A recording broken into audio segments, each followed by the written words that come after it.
Magandang gabi, ngayon po ay araw ng Huwebes, July 24, 2025. Update po muli tayo sa lagay ng panahon.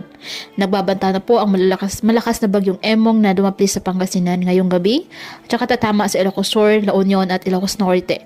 Itinas na po sa signal number 4 ang ilang bahagi ng Ilocos Region, La Union at Pangasinan habang papalapit sa lupain ang bagyong Emong.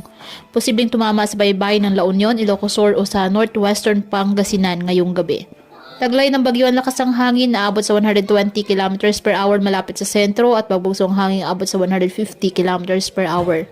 Kumikilos east-southeast sa mabagal na paggalaw.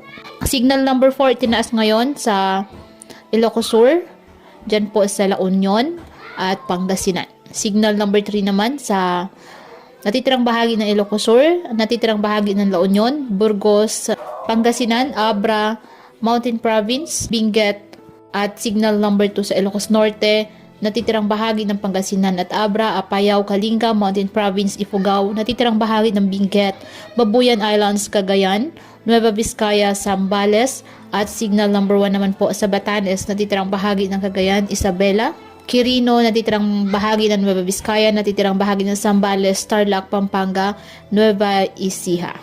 Inaasahan pong malalakas na pag-ulan mula sa habagat na pinalakas ng bagyong si Emong. Ngayong araw, dyan po sa Central Luzon, Metro Manila, Calabar Zone, Bicol Region, Mimaropa, Visayas, Zamboanga del Norte, Misamis Occidental, Lanao del Norte, Camiguin, Dinagat Islands at Davao Oriental. Iba yung pag-iingat po sa banta ng mga biglaang pagbaha at pagguho ng lupa.